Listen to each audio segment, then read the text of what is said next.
This is where supplement companies are targeting you and sucking you in. Now, when you want to make a decision on whether to try it, here's what I think you should consider.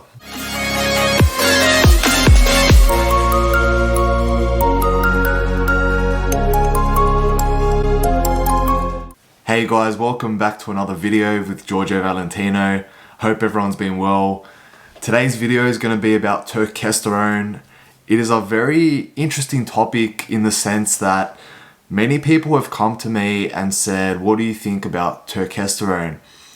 And I didn't give them a straight answer because I wasn't too sure, but I think I've come to a decent conclusion, and I think it will help you guys make a better decision on whether you should either look into turkesterone or try turkesterone. Now, from what I have found, turkesterone still has a lot of gray areas. Turkesterone is a form of ecdysteroid, which is an ecdysteroid. And it all sounds so confusing, right? 3D alpha ecdysterone, most anabolic natural supplement in the world. You guys have heard me talk about ecdysterone. Yes. I brought it up. Everyone wants to know, is turkesterone a supplement that works? I don't think you really need to understand every single word, as it is very science-based. The problem I had with this entire compound is the research behind it. Now, for those of you that know me, you'd know I do have a medical science background. So for me to believe in a product, I need to have medical backing and research. Just as an example for you guys, when Sarms first came into the picture, into the scene, I was hesitant on trying them due to the fact that the research behind them was very limited. And mind you, this did include 10 to 15 years of research, but I still was not completely satisfied with that research. Now, turkesterone does have similar amount of research in terms of how far it goes back, but it doesn't have the amount of studies as Sarms. So this brings people to question, should I take turkesterone? Now, there's a lot of ways to look at this, and I'll break it down for you guys. And I think by the end of this video, you'll have a sound knowledge on whether you should buy turkesterone or not. So just understand that the ecdysteroid is an insect hormone and is also found in plants.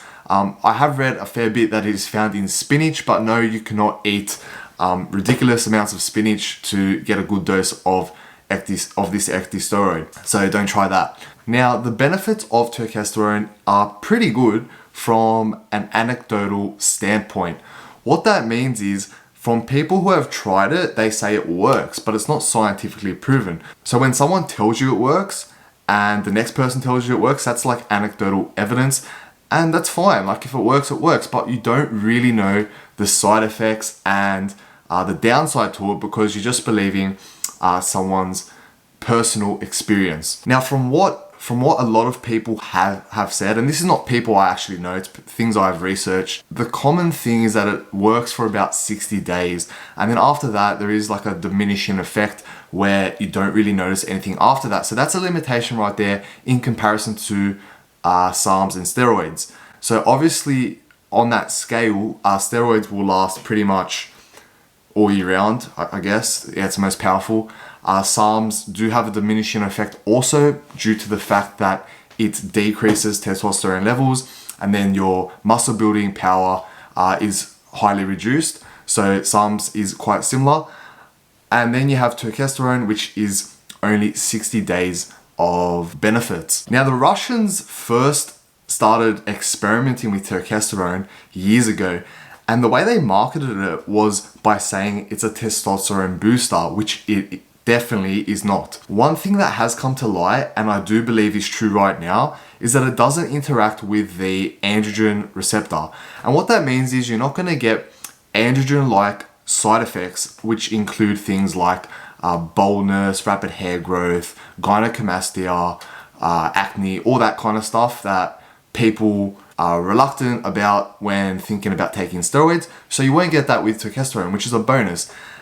But this is what makes me very skeptical, because what has a benefit must have side effects. With any drug or any pharmaceutical compound, from my personal experience and from a pharmacology standpoint, is that what goes up must come down. And that's with almost every drug. So they are claiming that this has all these benefits, but no downside. See, that's what makes me very skeptical. I just can't believe that. And you should be thinking the same way, because if it's too good to be true sometimes, it probably is. Now you're probably thinking, well, how does this thing make you grow? It doesn't bind to the androgen receptor like Sarms and steroids. And people have been putting on 2, 5, 6, 7 kilos. I personally don't think it would have that effect on me.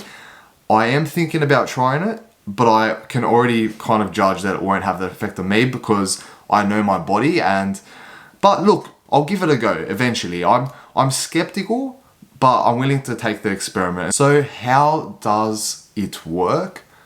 Now this is the whole grey area I mentioned at the start of the video. No one knows. No one really understands it. No one's really sure. What they have come to is that it is mediated by the estrogen receptor, which is completely fine. For those of you who do understand steroidal compounds, and turkesterone is a steroidal compound, you do need estrogen to build muscle.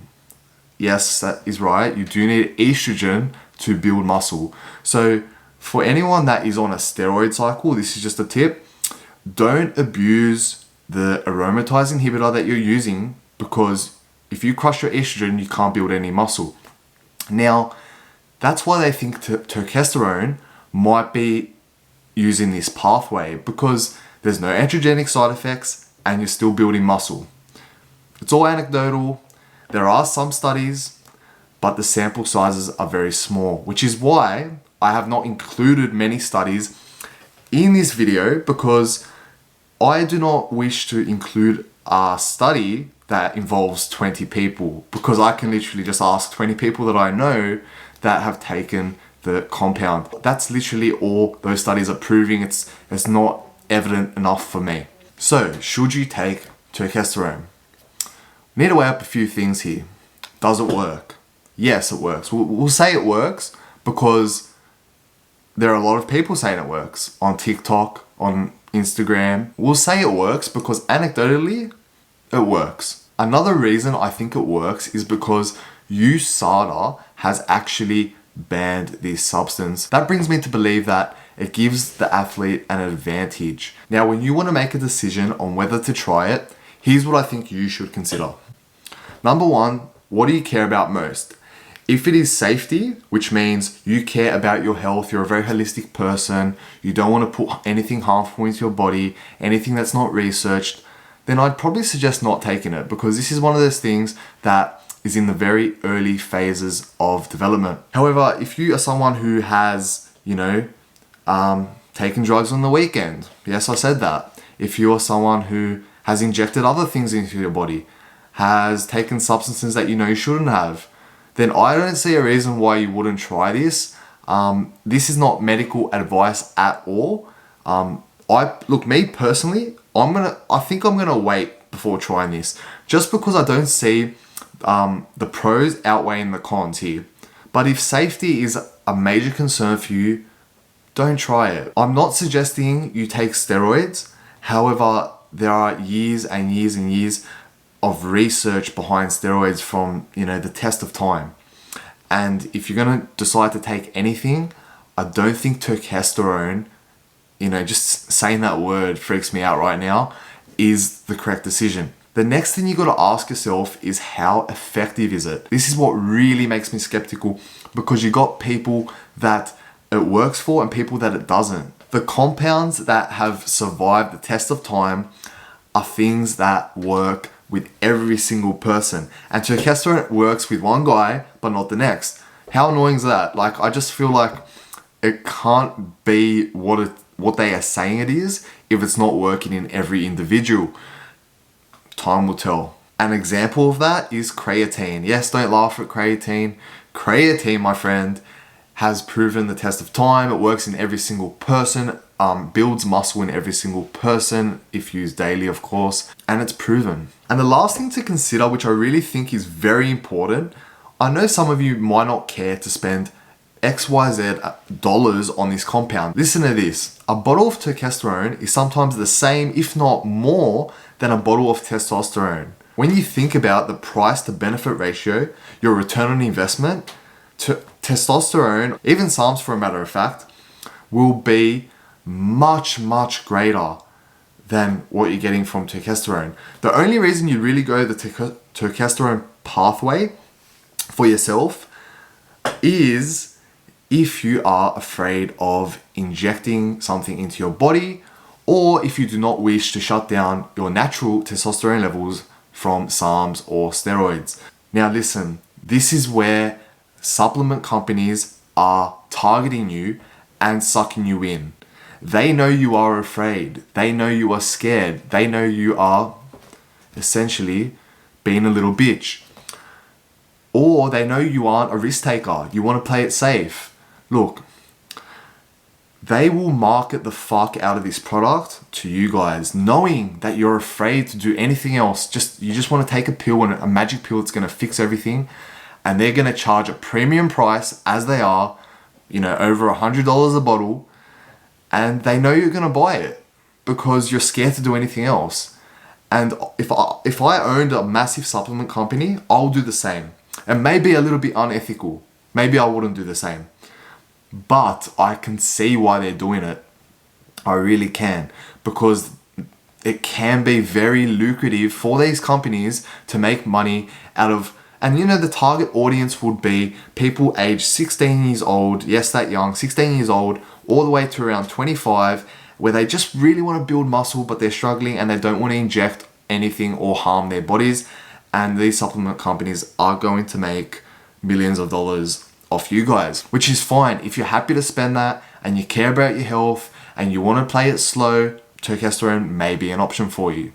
So guys, I hope I've given you a refined opinion on turkesterone, and you guys should be able to make a decision now. A final word from me, don't be peer pressured into anything. It's your body, do whatever you like with it, and stay safe at all times. You have to remember guys, longevity is more important than anything, especially packing on those few 5-6 kilos. You'd rather live a longer and healthier life. That's the way I approach everything I do for myself. If you would like to see me take turkesterone and document it, just drop it in the comments and we'll get a little experiment underway. With that being said guys, I think that wraps up the video. If you would like workout meals, GO10, 10% off for you guys at any time. Check the link in the description for my social media. I do post more frequently on TikTok and Instagram. So if you want to keep in touch guys, get down there, give me a follow, and I'll see you in the next video. Have a good one.